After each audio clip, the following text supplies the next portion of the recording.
ولی نعمت واقفیت رموز حقیقت سفیر عاشق رسول حضرت انہار سید عاشق حسین شہزاد کاظمی رحمت اللہ تعالیٰ علیہ کے مزار پن انوار پر اس محفل سے جانے کی توفیق عطا فرمائے۔ چونکہ وقت کے دامن میں گنجائش کم ہے، اسی لیے میں نے خطبے میں بھی اختصار کا سہارا لیا اور اب تقریر میں بھی اختصار کا سہارا لوں گا۔ چونکہ ٹائم کم ہو تو یکسوئی ضروری ہوا کرتی ہے، تو امید ہے چند کلمات موقع کی مناسبت سے عرض کروں گا۔ امید ہے آپ احباب توجہ سے سماعت فرمائیں گے۔ جو بھی چیز جس شخص کو پانی ہو، اور جو بھی چیز جس شخص نے حاصل کرنی ہو، اور جو بھی چیز جس شخص نے لینی ہو، اس کے لیے ایک چیز ضروری ہے۔ یعنی کہ اگر علم لینا ہے، ادب لینا ہے، فکر لینا ہے، نظریہ لینا ہے، سوچ لینا ہے، کوئی بھی چیز لینی ہے، تو اس لینے والے کے لیے شرط ہے کہ جس سے لی جا رہی ہے، جس سے حاصل کی جا رہی ہے، اور جس سے اپنے سینے میں اتاری جا رہی ہے، اس کا ادب بھی کیا جائے، اس کی تعظیم بھی کی جائے، اس کی توقیر بھی کی جائے۔ کیونکہ آپ دیکھتے ہیں کہ درس نظامی ہو یا اسکول کے طالب علم ہو یا میٹرک یا LLB جو بھی ہو، سارے پڑھتے تو وہی ہیں، لیکن کوئی کہاں ہوتا ہے، کوئی کہاں ہوتا ہے۔ تو یہ جو کہاں، یہاں اور وہاں ہونے میں فرق ہے، یہ فرق ہے ادب کا، یہ فرق ہے تعظیم و تکریم کا، کہ اس کی تعظیم ضروری ہے جس سے وہ لیا جا رہا ہے۔ تو اب المختصر یہ کہ ہم نے سارا دین لیا ہی آقا کے قدموں سے ہے، حضور علیہ السلام سے ہے۔ اگر ان کی تعظیم نہ ہو تو دین مکمل نہیں ہو سکتا۔ پھر یہ وہی بات ہے کمثل الحمار یحمل اسفارا، کہ گدھے کے سر پہ کتابیں لاد دو، لیکن اگر ادب نہ ہو، محبت نہ ہو، تعظیم نہ ہو، وہ تو چیزیں نہیں آتی۔ اب اللہ تبارک و تعالیٰ اور اس کے رسول نے کچھ کام تقسیم ضرور فرمائے۔ فرمایا ابھی کچھ میں کروں گا، کچھ آپ نے کرنا، کچھ میں کراؤں گا، کچھ آپ سے کراؤں گا۔ مثلاً کیا؟ اللہ تبارک و تعالیٰ نے جتنی نمازیں ہمارے اوپر لازم کی، کیا کسی عبادت کا طریقہ ہم نے قرآن میں سکھایا؟ نماز کا، روزے کا، حج، زکوٰۃ، اجمالی مسائل کا بیان ہوا، جزوی طور پر چند چیزوں کا ذکر آیا، مناسک حج کا بھی، رکوع سجدے کا بھی۔ طریقہ، مکمل میتھڈالوجی، پورا طریقہ قرآن میں نہیں آیا۔ تو باری تعالیٰ کا تیرے قرآن میں جگہ نہیں تھی۔ کیا ضرورت تھی ہمیں بنی اسرائیل کے قصے سنانے کی؟ بھئی چلو نماز، حج، زکوٰۃ، حج وہ بھی سال میں ایک مرتبہ، وہ بھی صاحب استطاعت پر، زکوٰۃ وہ بھی سال میں ایک مرتبہ، وہ بھی صاحب نصاب پر، روزہ وہ بھی سال میں ایک مرتبہ، وہ بھی حقیقی صحت مند پر، تندرست پر، اور جو فدیے سے بھی ہر طرح سے باہر ہو اس پر۔ لیکن یہ نماز تو ہر ایک کا مسئلہ تھا، ہر روز کا مسئلہ تھا، تندرست کا بھی، مقیم کا بھی، مسافر کا بھی، بیمار کا بھی۔ باقی چیزیں نہ بتاتا، ایک نماز کا طریقہ ہی بتا دیتا تاکہ مسئلہ ہی ختم ہو جاتے۔ 114 صورتیں نازل فرمائی تھی نے، 114 نماز اقیم الصلاۃ، 114 صورتیں۔ تو کیا ضرورت تھی بار بار اس کی اہمیت، فضیلت، فلسفی بیان کرنے کی؟ طریقہ تو نے بتایا نہیں۔ تو اگر 114 صورتیں نازل فرمائی، چلو 115 کر دیتا، راؤنڈ فگر ہو جاتا، تو ایک طریقت میں نماز، ایک صورت میں نماز کا طریقہ بتا دیتا۔ یہ فرق تو نہ ہوتا کوئی یہاں باندھتا ہے، کوئی یہاں باندھتا ہے، کوئی چھوڑ کے پڑھتا ہے، کوئی ہاتھ باندھ کے پڑھتا ہے۔ تو یہاں پر ایک بات میں اور درس کرتا جا رہا ہوں، جو شخص جہاں جیسے بھی نماز پڑھ رہا، اب عشق کے رنگ میں یہ بات کرنے لگا ہوں، جو شخص جہاں جیسے بھی نماز پڑھ رہا ہے، جب آپ کسی شخص سے پوچھیں، ہمارے اہل تشیع حضرات ہیں، اہل حدیث حضرات ہیں، جو بند، جو بھی جیسے بھی نماز پڑھ رہا ہے، جب آپ اس سے پوچھیں بھئی یہ آپ کے اس کام کی دلیل کیا ہے، چھوڑ کے کیوں پڑھ رہے ہو، باندھ کے کیوں پڑھ رہے ہو، یہاں کیوں باندھ رہے ہو، اس آپ کے عمل کی دلیل کیا ہے؟ تو وہ دلیل کیا دیتا ہے جواب میں؟ کیا کبھی کوئی یہ کہتا ہے بھئی میری مرضی؟ ہر کسی نے کیا کہا؟ ہر کوئی جواب میں کیا کہتا ہے؟ وہ کہتا ہے مصطفیٰ نے ایسے کیا تھا، مصطفیٰ نے ایسے کیا تھا۔ تو ہر کوئی بندہ جواب میں پیش کرتا ہے حدیث، رفع یدین کی بھی حدیث پیش کرے گا، ترک کی بھی حدیث پیش کرے گا۔ تو اگر وہ جو دلیل دیتا ہے وہ تو دلیل ہے حدیث، اگر اس حدیث والی دلیل کو میں چشتی رنگ میں بیان کروں تو ہر کوئی یہ کہتا ہے کہ نماز ایسے کیوں پڑھتے ہو؟ کہتے ہیں مصطفیٰ نے ایسے کیا تھا۔ یعنی کہ نتیجہ یہ نکلا کہ ہزاروں اختلافات کے باوجود عشق کے اس ایک نقطے پر سبھی جمع ہیں کہ کرنا ویسے پڑے گا جیسے مصطفیٰ نے کیا۔ عشق کے اس نقطے پر سب مسالک کا اتفاق ہوا، سارے مسلک اس پر جمع ہیں کہ کرنا ویسے پڑے گا جیسے مصطفیٰ نے کیا۔ تو اللہ تبارک و تعالیٰ نے نماز کا طریقہ قرآن میں نہیں سکھایا، تو اللہ کریم 115 نازل فرما دیتا اور ایک صورت میں نماز کا طریقہ بتا دیتا تو کیا ہوتا؟ کیا تیرے قرآن میں جگہ نہیں تھی؟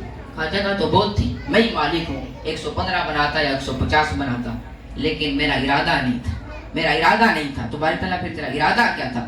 فرمایا ارادہ یہ تھا کہ نماز کا حکم میں دوں گا قرآن کی صورت میں, اور جب اس کا طریقہ بتانا ہوگا تو صورت قرآن کی نہیں, صورت مصطفیٰ کی بھیجوں, صورت مصطفیٰ کی بھیجوں گا. اب مصطفیٰ کو دیکھ کے نمازیں پڑھو, تو اس لیے قرآن میں نہیں رکھا. کام تقسیم تو ہے, تقسیم تو کام ہے کہ ابھی کچھ تیرے ذمے, کچھ میرے ذمے, کچھ میں نے کرنے ہیں, کچھ تیرے کرنے ہیں. تو یہ کام تو اللہ نے حضور کے ذمے لگا دیا. اور ایک تھا حضور کا ادب, وہ اللہ نے اپنے ذمے لے لیا.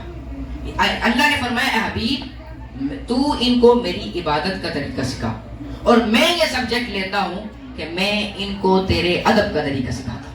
اب حضور کی بارگاہ میں آنا کیسے ہے, وہی اتر رہی ہے. بیٹھنا کیسے ہے, وہی اتر رہی ہے. جب آ جانے لگو تو معافی کیسے اور اجازت کیسے لینی ہے, وہی اتر رہی ہے.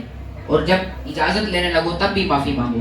ہماری طرح تیرے محبوب نے بلایا, آ گئے, اٹھائے رکھا, بیٹھے رکھے. آپ کے زندگی کے کام چھوڑ دیں, کام پڑ گیا ہے, اجازت لے رہے ہیں, تو کیا جانا منع ہے, جانا منع ہے. تو رب نے فرمایا نہیں, اجازت تو تم نے لی ہے, لیکن تم نے اجازت لی کب, کہ جب تمہارے ذہن میں آیا کہ میرا یہ کام بس یہی بے ادبی ہے. بیٹھے مجلس مصطفیٰ میں ہو, جسم یہاں ہے, دھیان وہاں ہے, یہی بے ادبی ہے. تو یہ باریکیاں بھی رب نے قرآن میں سکھائی. حتیٰ کہ مصطفیٰ نے ایک زوجہ سے نکاح کیا, اس کا ولیمہ رکھا, اس ولیمے کا طریقہ بھی رب نے قرآن میں سکھایا.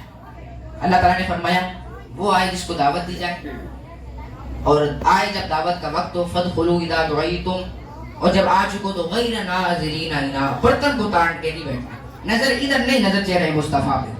برتن کو تاڑ کے نہیں بیٹھنا, یا تاڑنے کی شے کوئی اور ہے, یا دیکھنے کی شے کوئی اور ہے. تو غیر ناظرین اناء, برتن کو تاڑ کے نہیں بیٹھنا. اور جب کھانا کھا چکو اور کھا لو تو بیٹھنا نہیں ہے, فانتشروا, جاؤ یہاں سے جاؤ. مصطفیٰ نے اور بھی کام کرنے, تم تو باتوں میں دل لگا کے بیٹھے رہو گے, مصطفیٰ کی اور بھی ذمہ داری ہیں, تو جاؤ.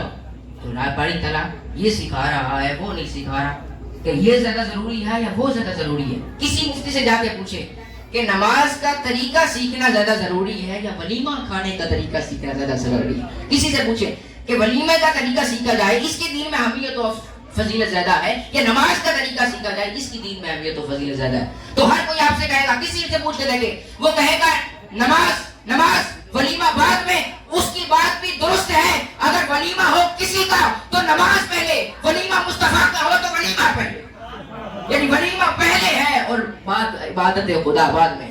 تو کام تقسیم تو ہے کہ اللہ نے فرمایا کچھ میں کروں گا, کچھ تو نے کرنے ہیں. اور جب یہ آگے جائے گا, انسان ترقی کرے گا, تو یہ بن جائے گا سبجیکٹ اور اسپیشلسٹ, سبجیکٹ اور اسپیشلسٹ بن جائے گا. بھائی جو میرا پسندیدہ ہے میں وہ پڑھاؤں گا, جو تیرا پسندیدہ ہے تو پڑھا.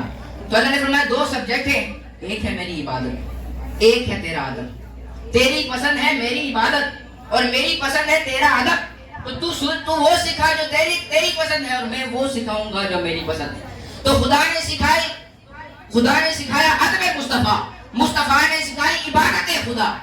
اب درجہ پہلے کس کا ہونا چاہیے توحید کے مطابق؟ پہلے کون ہونا چاہیے؟ جو خدا نے سکھایا وہ پہلے ہونا چاہیے, جو مصطفیٰ نے سکھایا وہ پہلے ہونا چاہیے. یعنی ادب توحید کیا ہے کہ جو خدا نے سکھایا وہ پہلے, اور جو مصطفیٰ نے سکھایا وہ بعد میں. تو رب نے فرمایا پھر یہی اصول ہے, تیرا ادب پہلے, میری عبادت بعد میں. اگر ادب کرتے ہوئے کسی نے عبادت کرتے ہوئے کسی نے ادب کو ترک کر دیا تو اس کی عبادت کو رد کر دوں گا. لیکن پورے قرآن میں یہ نہیں فرمایا جس نے عبادت میں کمی کی اس کا ادب رد ہوگا. یہ تو اس نے فرمایا کہ جس کے عبادت کرنے میں کمی رہ گئی اس کا ادب رد نہیں ہوگا. لیکن یہ فرمایا کہ جس کے ادب کرنے میں کمی رہ گئی اس کا عبادت کو بھی ضائع کر دوں گا. ان تحبط اعمالکم وانتم لا تشعرون. تو پتہ چلا توحید یہ ہے کہ مصطفیٰ پہلے, باقی سب کچھ بعد میں, نماز بھی بعد میں, روزہ بھی بعد میں, کیونکہ پہلے آپ ان کو پاؤ. تو فرمایا وتعزروہ وتوقروہ, مصطفیٰ کی تعظیم بھی کرو, مصطفیٰ کی توظیف بھی کرو. سب سے پہلے فرض کر دیا مقام مصطفیٰ, سب سے پہلے فرض کر دیا ادب مصطفیٰ, مقام مصطفیٰ, عزت مصطفیٰ, تعظیم مصطفیٰ, تکریم مصطفیٰ. مصطفیٰ کی بارگاہ میں آنا ہے, ہاں رب کو نماز کے ذریعے بھی پایا جا سکتا ہے, رب روزے کے ذریعے بھی ملتا ہے, زکات بھی رب کے علاوہ کا کوئی رستہ نہیں ہے, حج بھی رب کے لیے ضروری ہے. اگر تم نے میری بارگاہ میں آنا ہے تو مصطفیٰ کے ذریعے آنا ہوگا. تو اسی لیے فرمایا کہ حضور کے ذریعے تم میری بارگاہ میں آؤ گے. اور آپ کو یہ کہے کہ جی صحابہ نے نہیں منایا تھا تو اس لیے ہم بھی نہیں مناتے. آخری بات کر رہا ہوں, آخری نقطہ پھر میں اجازت لیتا ہوں. صحابہ نے نہیں منایا تھا تو ہم بھی نہیں مناتے. ایک نقطہ ذہن میں رکھ لیں, اور آپ آئیں گے دربار میں ماشاءاللہ تو آپ کو اتنا علم تو ہونا چاہیے. تو جو بھی آپ سے یہ کہیں تو بولیں کہ آپ جو مسجدیں بنا رہے ہیں، آپ کی جو مساجد کی تعمیر ہے، تشریح ہے، اس کے اندر کام ہے، یہ جو آپ لگاتے ہیں، یہ تو صحابہ نے نہیں کیا تھا. ایک دفعہ حضرت عمر فاروق کے دور میں مسجد بن رہی تھی. جب مسجد بن رہی تھی تو انہوں نے کہا کہ ایسی چھت لگاؤ کہ پانی بند ہو جائے، پانی نیچے نہ گرے، پانی بند ہو جائے. تو انہوں نے ایسی چھت لگائی. فرمایا نقش و نگار نہیں کرنا، لا تصفا، مسجد کو رنگ روغن اور اس طرح کر کے نہیں کرنا، بلکہ مسجد کو سیدھا سادہ بنا دو.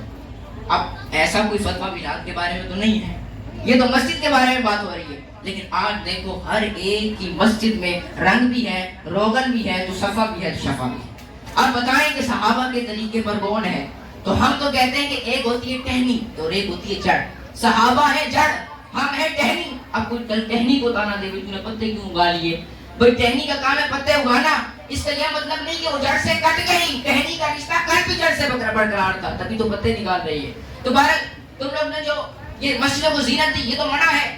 میلاد صحابہ نے منایا لیکن وہ تو منع نہیں، لیکن یہ تو منع ہے، تو کیوں مناتے ہو؟ تو وہ کہیں گے اس لیے مناتے ہیں کہ جو اس دور میں سارے گھر کچے تھے، سارے گھر کچے تھے، تو اسی لیے کچا رکھنا ضروری تھا اللہ کا گھر. اب چونکہ سب کے گھر میں زینت ہے، آرائش ہے، سامان ہے، اسی لیے ضروری ہے کہ اللہ کے گھر میں بھی زینت لگائی جائے. ورنہ کل کو کوئی آ کے دیکھ کے بولے بھائی تم مسلمان ہو اور تم اپنے گھر تو یہ ہے، تمہارے اللہ کا گھر اتنا سا ہے. تو اس لیے تو میں نے کہا بات ختم ہو گئی مولانا. اللہ اکبر، ہماری شادیاں ہو لائٹیں لگے، ہمارا آنا ہو لائٹیں لگے، ہماری خوشی ہو لائٹیں لگے، ہمارا جانا ہو لائٹیں لگے، ہماری عزت ہماری کامیابی پہ لگے لائٹیں. جب محمد مصطفیٰ آئے تو لائٹوں سے کیوں جلایا جائے؟ جب محمد مصطفیٰ آئے تو پھر کیوں چیز سنایا جائے ان کی آمد پہ خوشی منانے سے؟ تو پتہ چلا مسئلہ دلیل کا نہیں، مسئلہ دل کا ہے. مسئلہ دل کا ہے تو پتہ چلا صدائیں درودوں کی آتی رہے گی، جنہیں سن کے دل شاد ہوتا رہے گا. خدا ہم سنیوں کو آباد رکھے، محمد کا میلاد ہوتا. سبحان اللہ.